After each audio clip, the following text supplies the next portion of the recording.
We're back with another interview for our mini-series, Boss Move, that's all about leadership. Please welcome our host, Shyla Patel, CEO in training and comedian. Shyla, do you want me to stick around and help you with this interview? No, I can do it by myself. All right. Well, it's all yours. Hi, I'm Shyla Patel, and you're listening to BossMove. BossMove is where we interview leaders to learn how to become successful. Today I'm here with Chathri Ali. She is COO of ReCharge Payments. ReCharge is the leading platform for subscription payments. How are you doing today, Chathri? I'm doing excellent. How are you? Good. Thank you for having me on the show. You're welcome. First question I have is, what made you become a leader? What made me become a leader? Well, I always knew from my high school days that I wanted to go into business. So typically with a first generation immigrant family that comes to the States, the expectation is you're going to be an engineer or a doctor.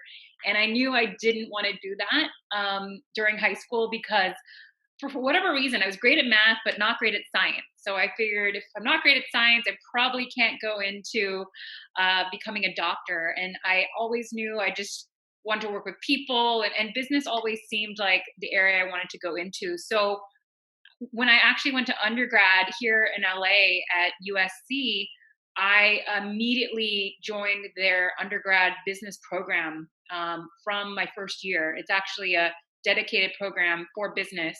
From that program, we engage with several CEOs and vice presidents of different companies. And having met those types of executives, that's when I knew, okay, I want to do that. And so I spent the rest of my undergrad career and then eventually got my master's learning, the tools, the critical thinking skills that you need to, really thrive in business. And so I didn't want to be a leader when I was a kid your age, but over time, after going through my different educational experiences, figured out that was the path I was going to be on. That's cool. What were your biggest challenges growing up? Biggest challenges growing up, I moved a lot as a kid. Not a lot, not as much as a military kid per se, but I went to multiple schools for elementary school and high school. So for high school, I had two different high schools.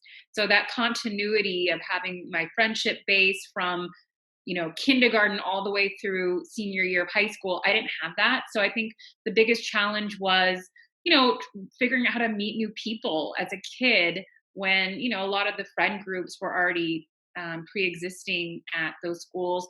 Also too, I would say, we were not a wealthy family by any means. There's a lot that I wanted to do as a kid. For example, I wanted to become a tennis player. When I was in junior high, I wanted to take lessons, and I really wanted to be into sports, but we just didn't have the money, frankly, as a family to support that kind of sport. So I would say that was a challenge as well, not being able to pursue those types of passions as a kid. So instead, I put all my time into education. And I did obviously make friends throughout the different schools that I went to. But yeah, I think that was a challenge. And then maybe not being able to participate in all the activities that some of my friends were. What was hard about moving? What was hard about moving is, you're put into a different environment. Moving schools, you don't know the lay of the land when you go to your new school, where everything is, who to talk to, if you have questions, and ultimately making new friends. For kids having that, and young adults in junior high and high school, it's that challenge of and that comfort level.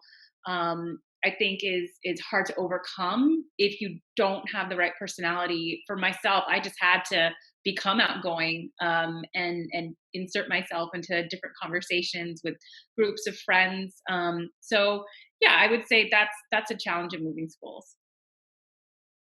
Tell me about your leadership principles. So I read a lot of business books. I don't have enough time to read in general, let alone fiction. So when I do get time, I stick to audiobooks and listen to business books. And one of them that I read is by Ray Dalio. and he wrote a book called Principles. And so within that, it's talking a lot about how to think about leading teams, how to think about performance management. So how I lead, I really hold everyone I work with to a very high standard, because the expectations for working at a company like ours, it's a technology company that is in a high growth space, which is e-commerce.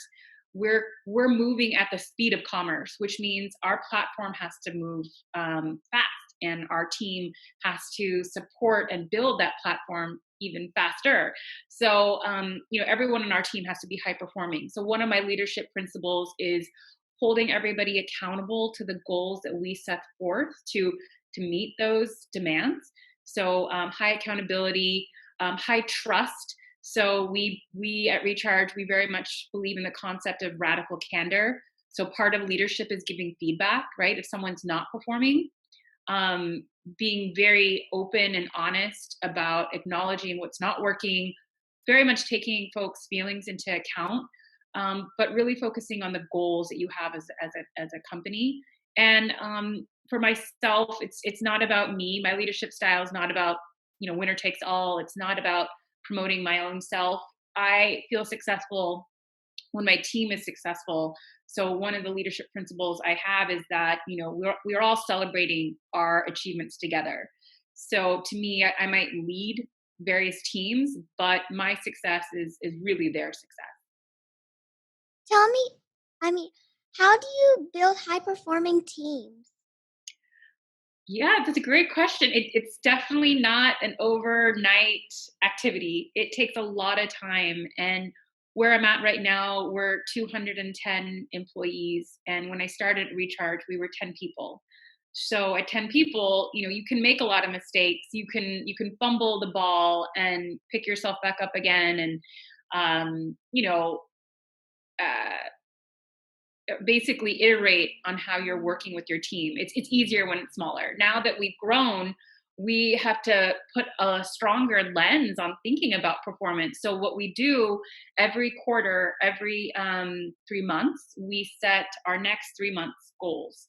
So goal setting is really important for us, for high performing teams, because again, since we move so fast, we're really focused on that next 3 months and achieving those goals. So we collaborate as a leadership team, creating those goals.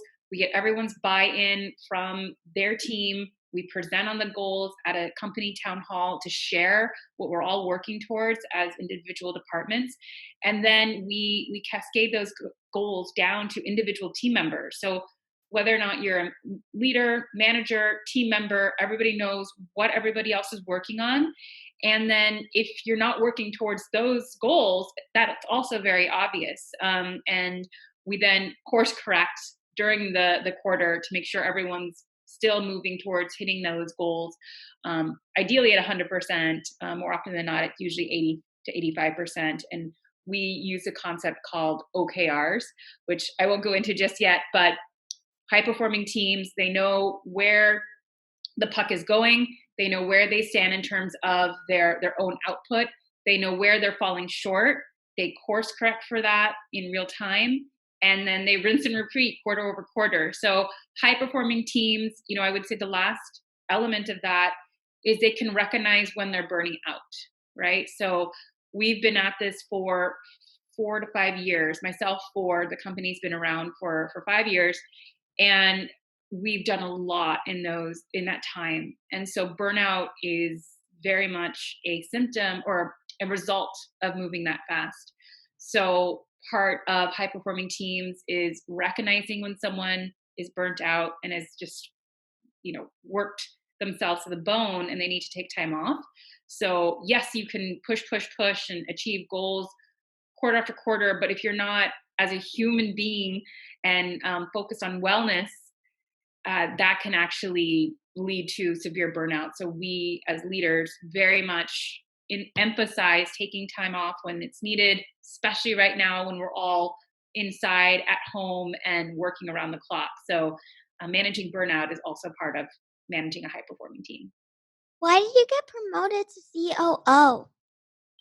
Great question. Why did I get promoted? Well, I was at the company for 4 years, And I started as director of marketing and the first non-developer, non-customer success hire. And, my role as director of marketing actually quickly pivoted 3 months in to more of a sales role. And I was taking phone calls with bigger brands that were starting to talk to Recharge, um, very large companies that normally wouldn't be talking to us. So we wanted to give them more of a white glove sales support. And so myself and another individual on our team would take these, what other folks would call enterprise sales calls. And, after my first 4 months, all of a sudden, this became my role. I was an enterprise sales person helping our partnerships lead on landing partnerships. So it was sales, it was partnerships. I was still owning marketing, albeit not a huge part of my role at the time. But fast forward a year later, from 2017 to 2018, I was now leading this team, enterprise sales team, which we call the growth team, which is still what it's called today. Our growth team is sales and partnerships and solution engineers. And that team is now grown. And how I got promoted was, the growth team showed our impact on the company. The number of enterprise sales companies that started to work with Recharge catapulted over time. And so that was one factor. The second factor was I've always reported into our CEO, and he had owned all the operational aspects of the company from year 0, 1, 2, 3. And that includes recruiting. It includes creating systems for how we all work together as a remote first company. It includes driving product for him. So his passion in life and work is really focused on strategy and product and creating the vision for Recharge. And what he was finding was he was spending a lot of time on all the operational side of the business. And so we made a decision together at the end of 2018 that 2019 would be the year that I would get promoted into this role. I would take off those operational aspects of his role so he could focus back on the product and engineering side of the business.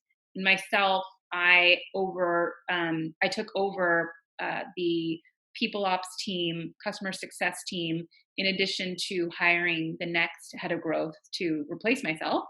And that all happened in the beginning of 2019. And here we are a year and a half later. Which key skills led to your success? Which key skills? I would say I've always had a hustle mentality. So if you talk to anyone who's worked with me, I've never truly been handed anything in terms of roles. I have a good network, which again, you have to work for building a network. That came from me just going to several startup events back when I entered the startup tech world here in LA and in 2009. The story there is I graduated from my master's in 2009. And that was the Great Recession. And the job market was not great at that time. And so I had to hustle to find my next great opportunity. And it turned out that I wanted to get into marketing. I wanted a true marketing role. And because before that, I was in the retail space and I didn't have the experience. Doors were not opening. So I had to hustle and just take a job that was a great job, but they were a startup and they had limited funds. And so I took a massive pay cut, working for almost next to nothing, except for a stipend to work there, and hustled. And I just showed that I could provide impact. And I just took on a lot of responsibility and wore many hats. So I would say the skills that have made me successful has been, always being driven, realizing that, nothing's going to get handed to me. You have to work and show your value at any company you're at. You have to show your impact at any company you're at, despite your role. And I would say, adaptability and resilience has been another skill. I think that's maybe a characteristic or skill that has really led to even me growing here at Recharge. Is I just said yes to whatever our CEO asked me to do, even if I didn't think that I was ready for either a role or a responsibility, I just said yes. And I knew I'd figure it out. So being adaptable, being resilient when challenges come at you, that goes for anybody who's trying to learn how to become a leader. What's the hardest part of being a COO? The hardest part is, I oversee 4 departments, like I mentioned. So sales, marketing, people ops, and customer success.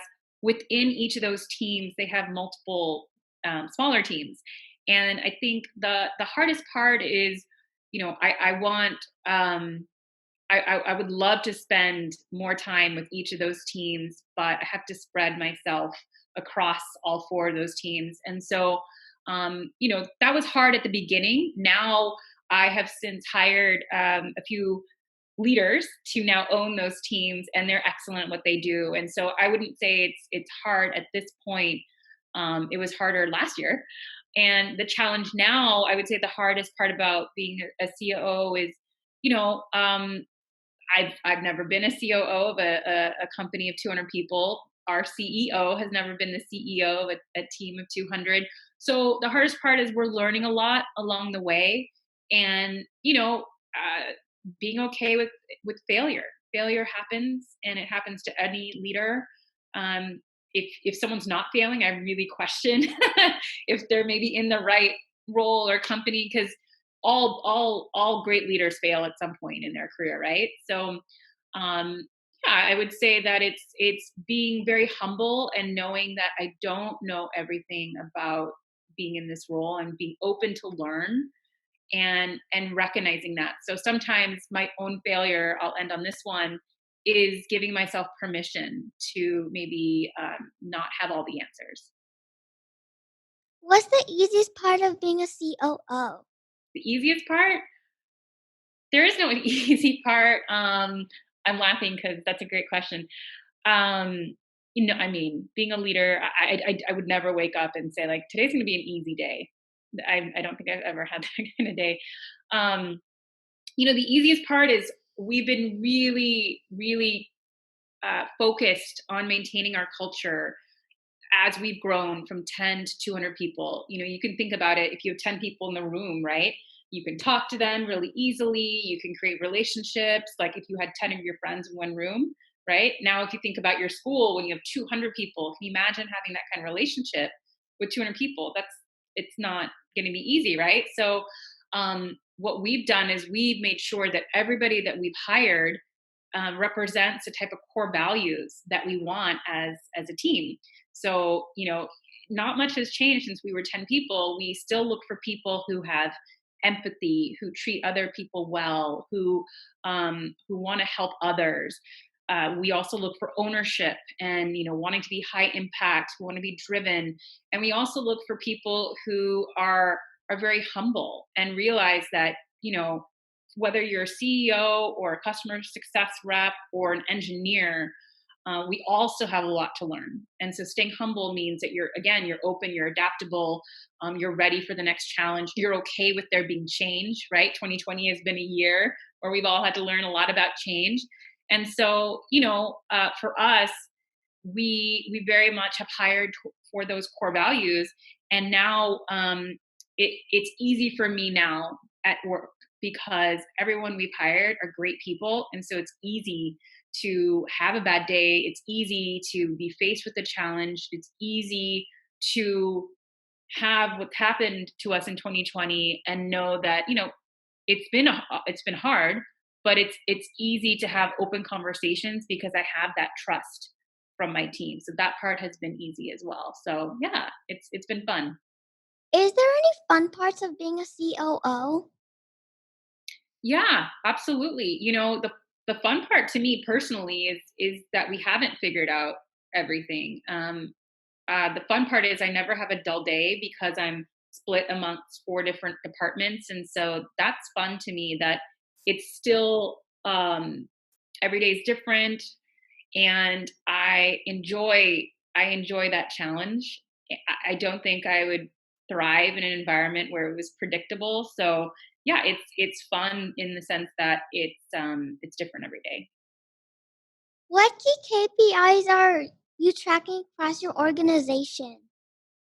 Yeah, so KPIs, for those listening, means key performance indicators. And for us, it comes down to metrics, right? So for each department, they're so different that they all have their own different metrics. So for example, in our sales team, we look at, how much impact are they having on the business? And impact in sales looks like dollars, right? So we we assign a certain goal per quarter for our sales team, and we're looking every week, are they hitting that goal? So that's a performance indicator to see the dollars there.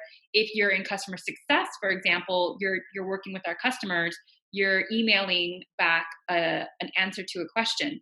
So our performance metrics for that team is how many solves, how many tickets has one answered per week. And so we can see, if someone's only answering 2 per week, right? That's probably not great versus someone who's answering maybe 15. So that's a metric we look at there. Another example is in people ops. We have a recruiting team of 6 individuals. They're trying to hire folks. So we'll look at a metric, for example, how quickly were we able to go from job posting to a hire, making an offer letter. Oftentimes it's quick, but for some teams hiring for certain roles, it might take 45 days. So their metric might be taking that posting to hire down, time to hire down from 45 days to 30 days, for example. That's another metric for that team. And then finally for marketing, marketing in general is just a metrics-driven organization. So, they're looking at their KPIs are, conversion, folks coming to the website and then converting, which for us looks like an installation of our app, our platform. So I think the takeaway here is there's not one metric that is, common across 4 departments. The one metric that is a KPI for the entire company for us as a payments company is how much GMV, so gross monthly volume, so just dollars essentially, how many dollars are going through our checkout, which at the end of the day looks like processing volume. So we look at the number of dollars going through our checkout, and if that's up or down, we know what's working, what's not working.